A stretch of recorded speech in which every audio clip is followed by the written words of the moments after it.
L'ascenseur de minuit par Ezren Kyle. Préface. Certains lieux sont faits pour les rencontres. Un café bondé, une rue animée, une soirée où les rires se mêlent à la musique. D'autres sont faits pour la solitude, et lieux où l'on se terre, où l'on se protège. Mais il en est d'autres encore, des espaces liminaux, des entre-deux, où le destin se plaît à jouer de sombres tours. L'ascenseur est de cela, une cage de métal, de bois et de fer forgé, qui ne mène nulle part et qui pourtant peut tout changer. Un huis clos forcé, où le silence est plus éloquent que n'importe quelle parole. L'histoire que je m'apprête à vous raconter n'est pas celle d'une rencontre ordinaire.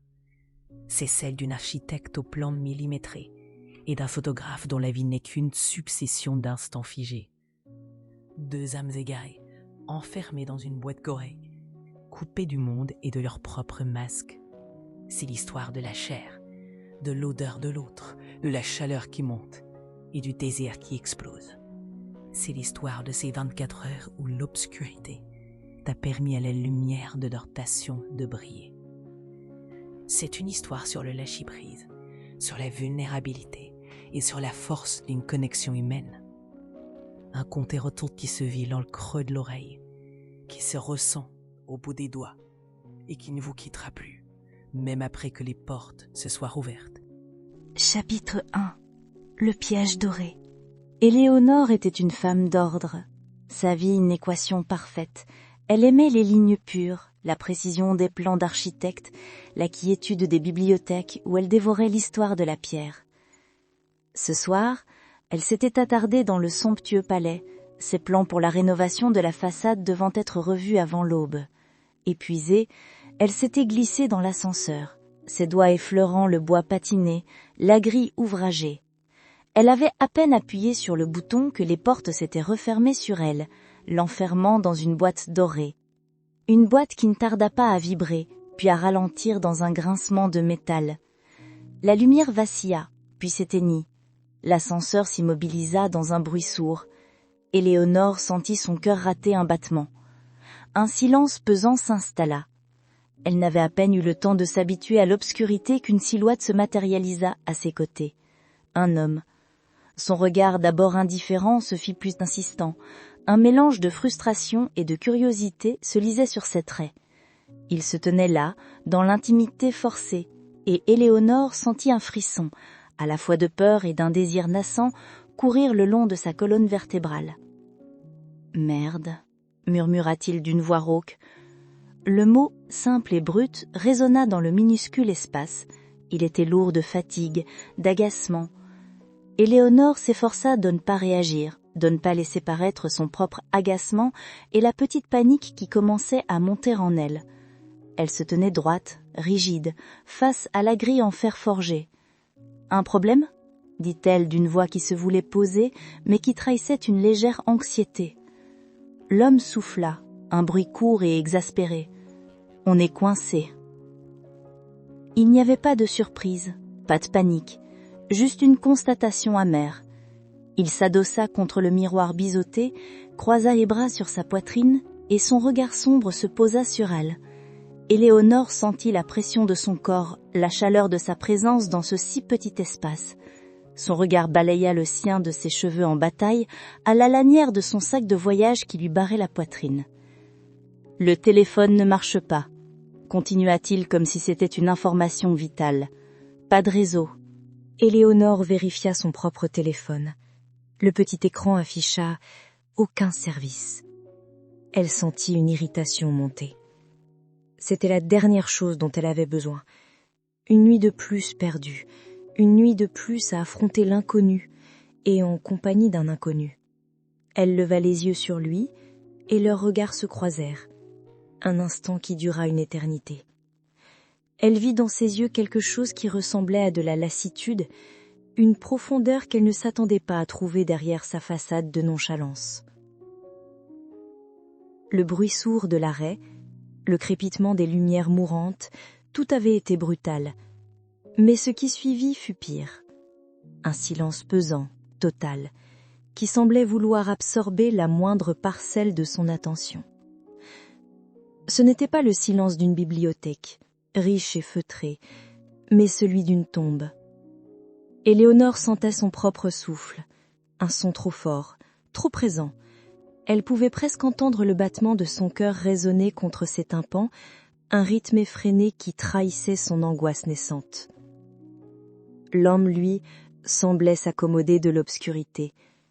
Il avait retiré son sac, le posant à ses pieds, et s'était adossé au miroir, comme s'il s'apprêtait à y passer la nuit. Il ne disait rien, ne bougeait pas. Éléonore ne pouvait que deviner sa silhouette dans la pénombre, une ombre masculine au contour trop large pour cet espace. Son odeur, d'abord subtile, se fit plus insistante. Un mélange d'eau de Cologne et de la poussière froide du palais, avec un fond de cuir et de quelque chose de plus animal, de plus chaud. Éléonore inspira, malgré elle, et sentit une vague de sensations nouvelles l'envahir. Elle qui aimait tant la propreté des lignes, la clarté des espaces, se retrouvait prisonnière de cette obscurité, de cette odeur, et de la présence de cet inconnu. Elle ferma les yeux, essayant de se calmer, de reprendre le contrôle de ses émotions. Elle se rappela des plans de l'ascenseur, de sa structure, de son mécanisme. Elle tenta de se concentrer sur les détails techniques, sur la seule chose qu'elle maîtrisait. Mais le silence assourdissant était une toile vierge sur laquelle son imagination peignait des scénarios de plus en plus angoissants. Et puis, il y eut un bruit, un léger soupir, presque inaudible venant de lui, comme un murmure d'impatience, ou peut-être de lassitude. Ce fut la seule chose qui brisa le silence, mais ce fut suffisant pour rappeler à Éléonore qu'elle n'était pas seule, qu'il était là, à quelques centimètres d'elle, aussi prisonnier qu'elle. Et dans ce silence, leur solitude partagée devenait une connexion étrange et magnétique. Le silence avait assez duré. Éléonore, poussée par son besoin d'ordre, de comprendre, de tout maîtriser, fut la première à rompre le sortilège. Ses yeux qui commençaient à s'habituer à la pénombre se posèrent sur l'homme. Elle ne l'analysait pas en tant qu'homme, pas encore, mais en tant qu'élément perturbateur dans un plan d'urgence. « Il doit y avoir un interphone ?» dit-elle, sa voix plus assurée cette fois-ci. Elle tapota la paroi en bois, cherchant un bouton, une inscription, n'importe quoi. Ce genre d'installation a forcément un système de sécurité. Il ne répondit pas tout de suite, se contentant de l'observer. Elle sentit son regard, un poids sur son dos, une pression qui n'était ni hostile ni curieuse, mais étudiante. Un regard qui semblait capturer la lumière qui filtrait, la courbe de son cou, l'épaisseur de sa chevelure. Il la photographiait dans son esprit, saisissant le détail de son tailleur impeccable, l'austérité de son chignon.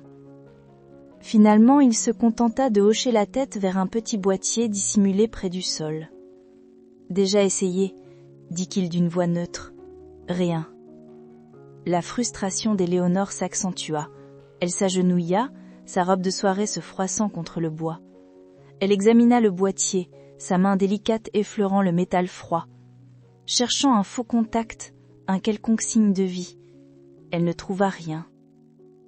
Il la regardait, un léger sourire en coin flottant sur ses lèvres. Il la voyait là, si sérieuse, si concentrée, si parfaitement mise en ordre, perdant son temps à essayer de réparer ce qui ne pouvait l'être. Il la trouvait charmante, dans son impuissance, dans sa détermination. Il était, lui, habitué au chaos, à l'imperfection. Elle était un puzzle qu'il avait envie de résoudre, un énigme que son œil de photographe voulait déchiffrer. Elle se releva, sa frustration s'étant muée en une colère sourde. Elle se retourna et se retrouva face à lui, leurs visages presque à la même hauteur. Le regard se croisèrent à nouveau, et cette fois, il y avait de la provocation dans le sien, une invitation silencieuse, un défi à l'affronter, à le voir pour ce qu'il était. Un homme, et elle, une femme. La tension se fit plus électrique, plus personnelle. Le jeu venait de commencer. Éléonore, agacée par son échec face à l'interphone et par le regard persistant de l'homme, sortit son téléphone une dernière fois, comme un réflexe, une bouée de sauvetage. Elle l'alluma, l'écran, d'abord noir, s'illumina d'un rectangle de lumière crue. L'icône de la batterie clignotait désespérément, rouge avant de s'éteindre à jamais. La petite mort de son téléphone portable sembla sonner le glas de ses illusions. Il n'y avait plus d'échappatoire numérique, plus de fil ténu la rattachant au monde extérieur. Elle était seule. Enfin non, pas seule. « Ça fait déjà 2 de morts », commenta Gabriel d'une voix qui n'avait rien de triomphant, mais qui traduisait une acceptation résignée de la situation. Il posa son propre téléphone, un modèle plus ancien, sur le sol, à côté de son sac, comme un soldat désarmé après une bataille perdue d'avance. La pénombre de l'ascenseur devint alors plus dense, plus lourde. Le dernier lien avec leur réalité respective venait de se rompre. Éléonore sentit une vague d'angoisse monter, non pas de panique, mais d'une peur plus sourde, plus primitive. La peur de l'inconnu, la peur de se retrouver face à elle-même et face à lui.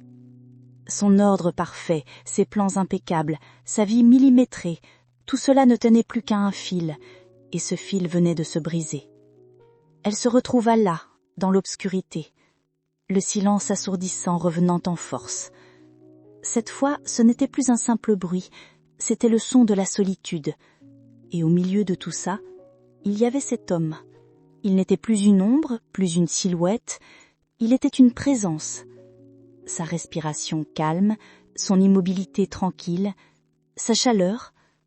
Éléonore sentit son propre corps se détendre malgré elle, abandonnant la raideur de la veille.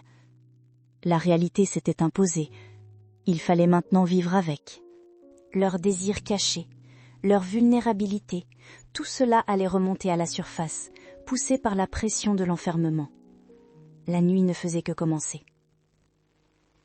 Le silence s'était réinstallé, mais ce n'était plus le même. Il n'y avait plus de frustration ni d'agacement, mais d'une acceptation tacite. Leurs corps, dans cette boîte minuscule, étaient devenus des entités distinctes, séparées par une distance presque insignifiante. Éléonore se tenait le long de la paroi, essayant de s'ancrer, de se fondre dans le bois ancien, mais elle sentait la chaleur de Gabriel à quelques centimètres d'elle, une chaleur qui semblait irradier de sa peau. Elle était si près qu'un mouvement, même le plus infime, pouvait provoquer un contact. Elle retint son souffle, consciente de chaque centimètre de sa propre peau, chaque tissu de sa robe. Elle pouvait deviner la courbe de son épaule, la largeur de sa poitrine, et l'idée de ce contact la troublait, la fascinait. Gabriel, lui, ne bougeait pas. Il était toujours appuyé contre le miroir, les bras croisés, mais son regard n'était plus indifférent. Il la dévorait des yeux, observant sa nuque délicate, le relief de sa gorge qui se soulevait à chaque inspiration, le pli de sa robe qui trahissait la cambrure de ses reins. Il ne la voyait plus comme une architecte, mais comme une femme enfermée avec lui, une femme dont le corps et la présence commençaient à l'enivrer. Un petit frisson parcourut l'échine d'Éléonore.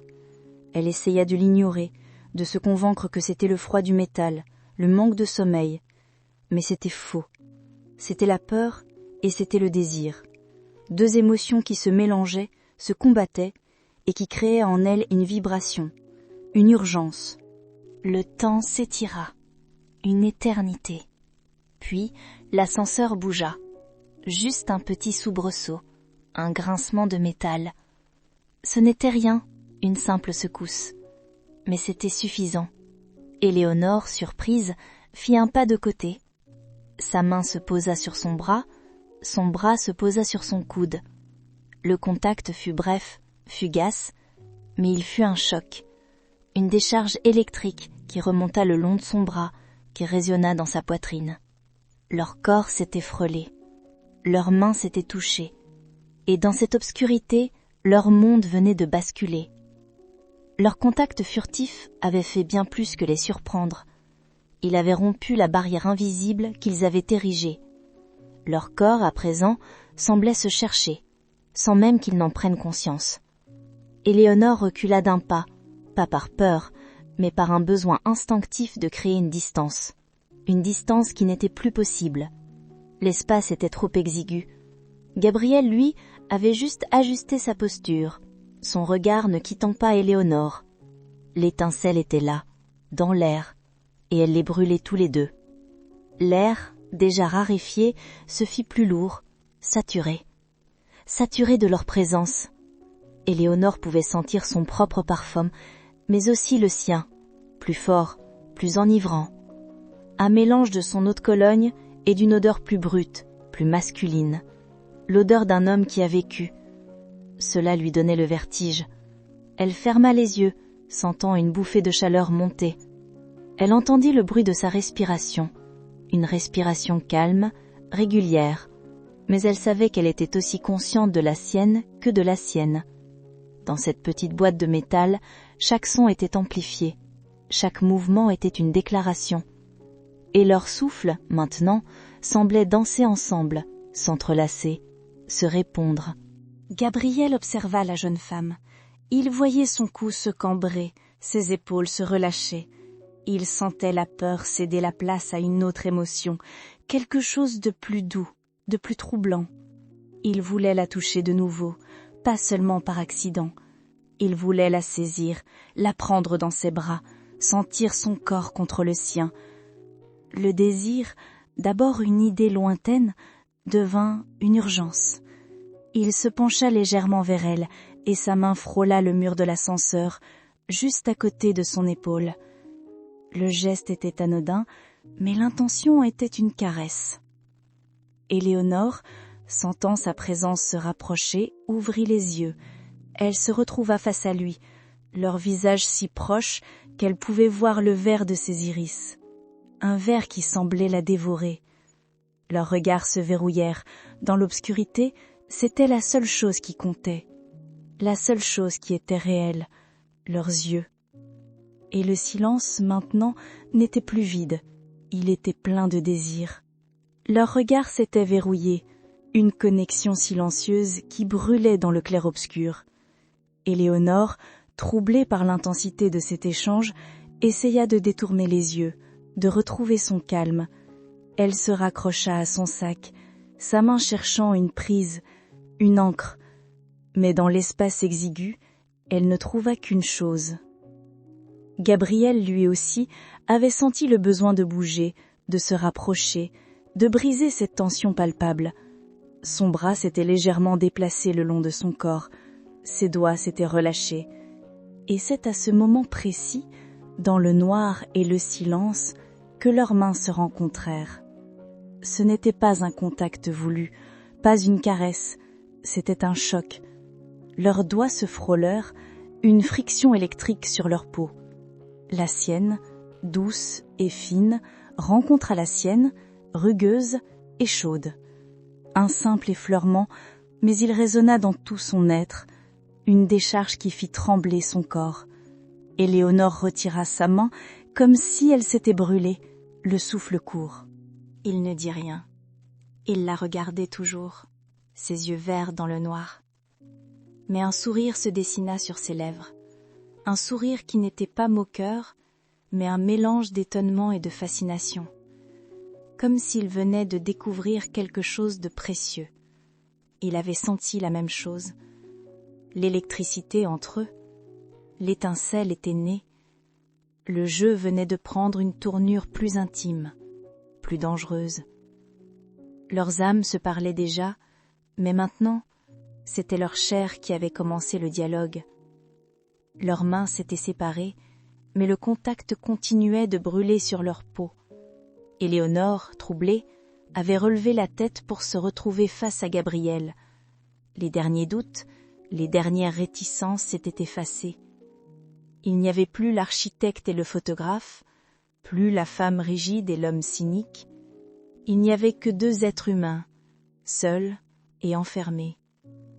Ses yeux, d'un vert si profond qu'ils semblaient absorber la lumière, étaient posés sur elle.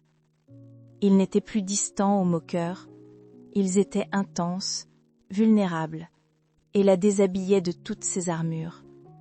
Il voyait sa peur, son trouble, mais aussi, et c'est ce qui la foudroyait, son désir.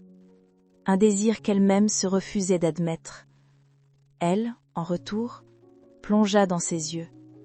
Elle y vit une lassitude profonde, mais aussi une étincelle de vie, une faim que son métier, sa vie superficielle n'arrivait pas à combler. Elle comprit, sans qu'un mot ne soit prononcé, qu'il était aussi seul qu'elle, peut-être plus encore. Et dans cet échange silencieux, un lien étrange et puissant se tissa entre eux. Leur corps ne bougeait plus.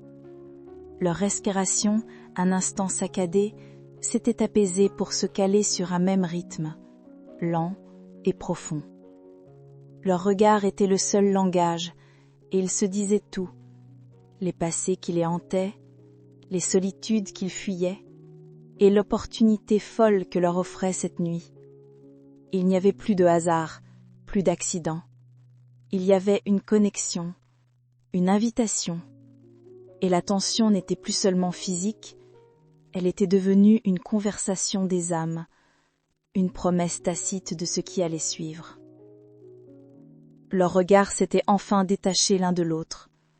Le silence qui avait été un instrument de tension devint un espace de réflexion. Éléonore, troublée par l'intensité de ce qui venait de se passer, s'éclaircit la gorge. C'est une situation assez absurde, murmura-t-elle, une tentative maladroite de ramener un semblant de normalité. Gabriel esquissa un sourire. Plus que la plupart des situations. J'ai été dans des endroits plus étranges, mais jamais avec une si belle compagnie. Le compliment la prit par surprise. Elle sentit ses joues s'échauffer dans le noir. J'ai l'impression d'être dans un de ces vieux films où le couple se rencontre dans des circonstances impossibles, avoua-t-elle. C'est parce que c'est le cas, rétorqua-t-il, sa voix s'adoucissant. Mais dans les films, ils ne parlent jamais de ce qui les a amenés là. Cette phrase, simple en apparence, ouvrit une brèche. Éléonore hésita, puis se lança. Mon dernier projet, j'ai mis toute ma vie dedans, dit-elle, sa voix se faisant plus lointaine, et j'ai laissé toute ma vie en dehors, en attendant. Ma relation, je l'ai laissée se faner. Gabriel, appuyé contre le miroir, l'écoutait sans l'interrompre. Il avait un regard qui ne jugeait pas, qui ne faisait qu'accueillir. Moi, je fige les instants, commença-t-il, ses mots se faisant plus graves. Je voyage partout, je vois des choses magnifiques. Mais je ne ressens plus rien. C'est comme si je regardais ma vie à travers un objectif. Je suis là, mais je n'y suis pas. Leur confession, d'abord timide, était devenue un fil ténu les reliant. L'ascenseur n'était plus un piège, mais un refuge où leurs âmes nues se révélaient, loin des jugements et des attentes du monde. Dans le demi-jour blafard de l'ascenseur, leur voix s'était faite plus douce, plus grave. Éléonore, qui vivait par le contrôle et la perfection, se retrouvait à confier ses failles à un inconnu. « Je me suis construite une vie parfaite », chuchota-t-elle, sa voix se brisant légèrement. « Des études brillantes, un travail de rêve. Mais en dessous, il n'y a rien. C'est le vide. J'ai peur de ce que je trouverais si je m'autorisais à lâcher prise. » Gabriel la regarda, ses yeux d'un vert intense s'adoucissant. Il comprenait. Il voyait dans son regard la même peur qui l'habitait. « Moi, j'ai toujours fui, » avoua-t-il, sa voix rauque se faisant plus intime. « J'ai photographié le monde pour ne pas avoir à regarder le mien. J'ai séduit des femmes pour ne pas avoir à me sentir seule. C'est la même chose, tu sais. Des masques différents, mais le même vide. » Il se rapprocha un peu plus. Sa main se posa sur la paroi de bois près de la sienne. Ce n'était pas un contact, mais la promesse d'un un. Sa proximité était une chaleur, un réconfort. Éléonore sentit une larme perler au coin de son œil. Ce n'était pas de la tristesse, mais une libération. Cet homme, en quelques minutes, avait vu plus d'elle que quiconque en plusieurs années. Il avait percé l'armure qu'elle avait mis si longtemps à construire. Dans le silence qui suivit, les ombres de leur passé flottaient dans l'air. L'ascenseur était devenu un confessionnal. Les rôles étaient inversés. Il n'était plus le photographe cynique, elle n'était plus l'architecte rigide. Ils étaient deux âmes à nu, s'offrant leurs faiblesses comme des cadeaux précieux. Leur confession avait créé une intimité plus forte que des années de connaissance. Les mots avaient ouvert la voie, mais le corps réclamait son dû. Éléonore, troublée par l'aveu de Gabriel, n'avait plus de repères. Sa vie, si parfaitement ordonnée, venait de s'écrouler dans une cage de métal. Et l'homme, face à elle, n'était plus un étranger, mais un miroir de sa propre solitude.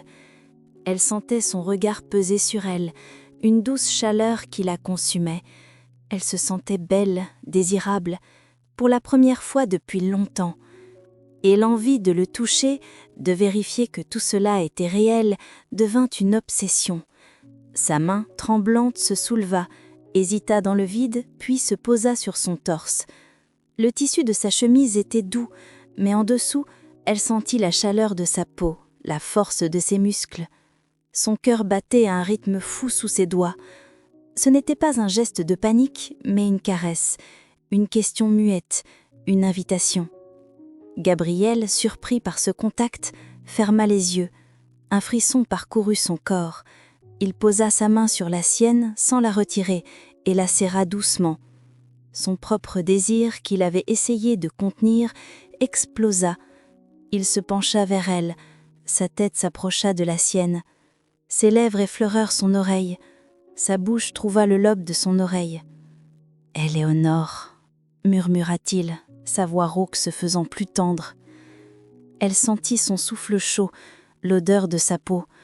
Tout en elle se révoltait et s'abandonnait en même temps. Elle n'était plus elle-même, mais une femme en plein vertige, en plein désir.